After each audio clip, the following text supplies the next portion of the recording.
Alright, so now several hours have passed and our caching and rendering is completed. And I got my output thing here.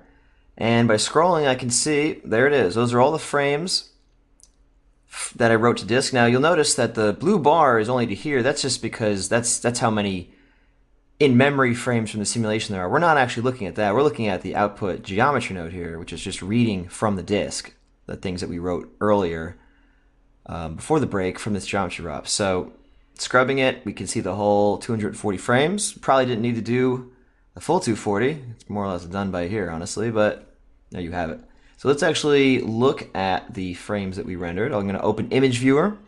You can find that in the Houdini menu in your Start menu on Windows or whatever program you're using. It's also known as MPlay in case you're running it from a prompt. So I'm going to look at my render here, and there it is. Show sequences as one entry is going to group all the frames as one chunk. You see there's that F4, $F4 syntax again. Load it and press play, and there it is.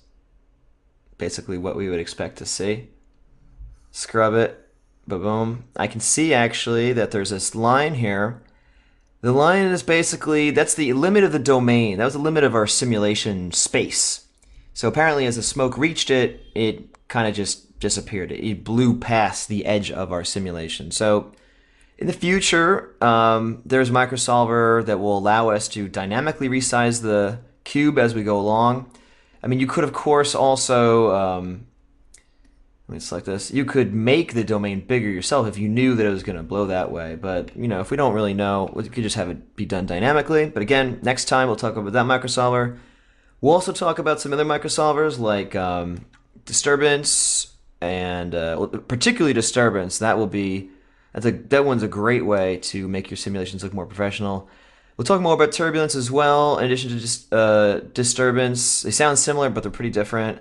We'll talk about wind. We'll talk about other forces like wind, maybe even gravity. Certainly drag is important to replicate real air conditions. We'll talk about collisions, both ground planes and things moving through it. And actually, we'll talk about sourcing volume into the scene.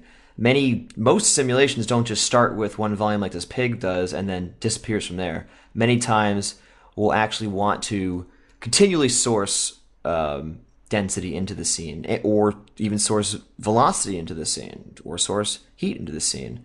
We'll talk about all of that next time in Dynamics 2.